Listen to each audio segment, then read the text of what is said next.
The aims of this project was to learn about what culture means to people and what do we need to improve. It's been organised in a bit to find out a little bit about what young people feel like in the area, what it feels like to grow up in this part of the world and what culture means to them. we are all part of different cultures but we're the same in a sense. So we've done things from brainstorming sessions, workshopping sessions. We've gone out into the community and interviewed some individuals. I've learned a lot how to develop film, how to interview people about culture. I think they particularly enjoyed taking that dictaphone to school, and I believe they also interviewed their head teacher. We did some workshops, so we did a listening workshop, logo workshop where we created a new logo for Flair, and some painting, some photography skills. We looked at our arts award, we passed of course. We've been looking around the streets and photographing the street. We also had a conversation with Kate Reed. I'm Kate Green and I'm the Member of Parliament. We can talk about whatever you like. She's an important person politically in the area, and she wanted to come and find out about youth, what the young people think. So it was really good to engage with her. We discussed our main questions: what is culture, what is missing in Trafford, and what isn't there for young people, and what we need there. What is youth culture like in Old Trafford and Stratford? We were all talking about what we can do to improve the community. It's just like getting kids involved in politics because they do have a right to be heard, and like this is the only outlet that they have to have a voice in politics. We're seeing all the youth services, all the youth clubs that we had around Trafford. Most of them have had to close. She actually got the point about the youth centres and things like that. I'd like to think that it has had an impact on the kids. I think a couple of the children are actually really interested now in politics and in the idea that you can change things. So if they can do that and keep that running, that would be great. We're going to be putting some pictures and stuff up on the website about what we heard and what we're going to do about it. I hope that she does take it seriously and like she has actually listened to what the kids have said and what's been going on in the group. We've also compiled and created a cultural mural at Gorse Hill Art Studios. A massive design on a massive piece of paper about what our culture is and what culture means to us. For instance, music, our heritage, so Spanish, Italian, Islamic. We decided what we want, which was like a skyline with all of our murals going across the top. It represents what people think culture means to them, what this area is like.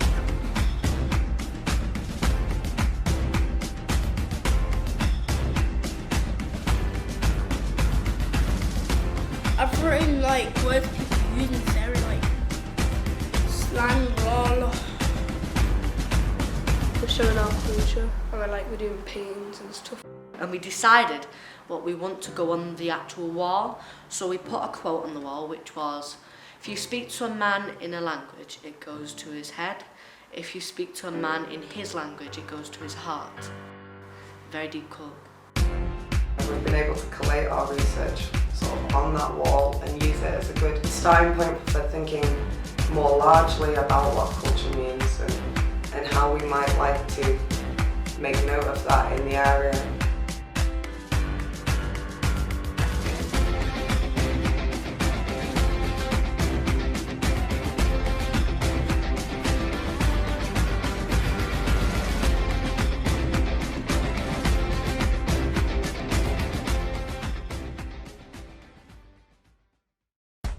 Hi, I'm Frankie and I wrote some of the Fragments poem. The issues featured in the play are things that young people in our society face, like bullying, mental illness, joyriding, criminal activity, poverty. Drafts of the script had already been written when I came on board, and I was asked for my opinion, and I kind of had my own vision for how I imagined the play would be. So I got a bit carried away when I was a bit bored and just rewrote the whole script, and I was really happy and chuffed to find out that they were using quite a lot of it. So I've made our set out of cardboard and paper. It has this connotation of being packed away, packed down. It's also very, very cheap material. It's almost like an origami city or a paper city. It's kind of what we're going for. We're going to have a hanging broken window. got some foam high rises. This is our starting working model for our set design. So as you can see, it's corresponding to these larger walls, which we're going to turn around during the play. So we start off with our rundown street scene, which is the main backdrop, main set for the whole play. Alright. And that's going to be our alleyway, and then they're going to like rotate into different scenes and become inside of a flat, which is for another scene in the play. And then these are going to go behind here. We've got a convenience store. So I'll be dressed up in black on the night and running on with John and spinning things around. So we're building it now. I'm going to get back to building it. Okay?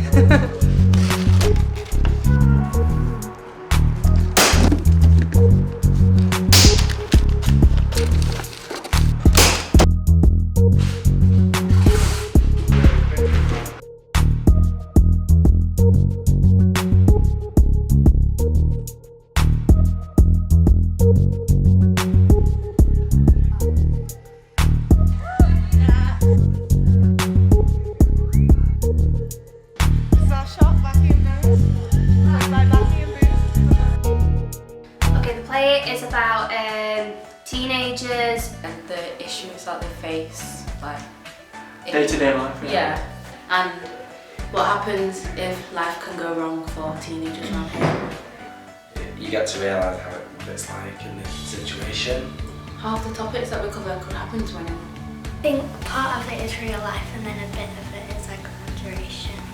Probably like a bit exaggerated, but it's more stereotype at the same time. Yeah, it's definitely. Yeah. It's definitely exaggerated. It's stereotypical, but it does show some representation in real life. The topics that we're doing are a bit deep, but like doing it was pretty. The doing part was not too bad because there's some areas where we can have a laugh, like because of some of the lines that we've done to liven up the play. Oh gosh. Oi, sticks and beats on all, yeah? Not the whole thing.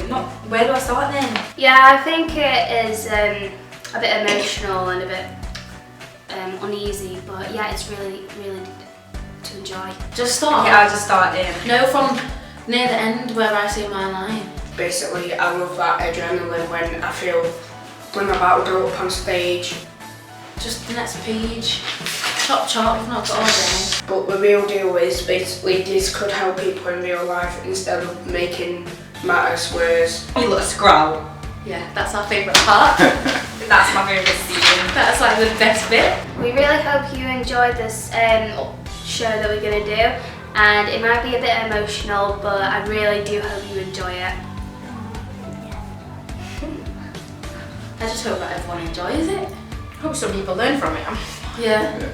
I hope it raises awareness. If you feel uncomfortable and you don't want to watch it, you can just you don't have to watch it if you don't want to. And if you want to watch it, you can enjoy it. Our group was quite open anyway, so if there was problems, we know we've all got each other to speak to. So we just want everyone to know that there's always someone that they can talk to. Thank you for coming to watch it and hope you enjoy it.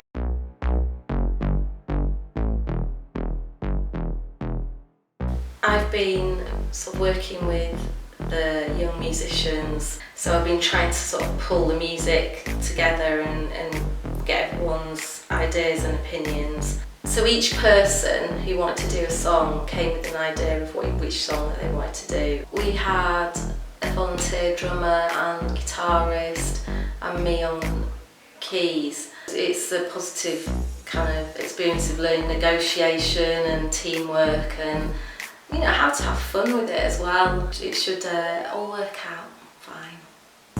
Although I've just been saying to Caroline, I don't know if it's going to work out. The inspiration was generally the theme of each scene.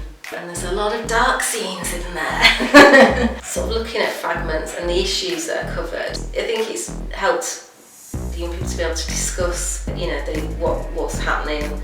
Am I excited for the audience's reception to the play? No, I'm terrified. I mean, it's a scary play. In fact, what I say to the audience is, if you enjoyed Happy Valley, then you're going to love this.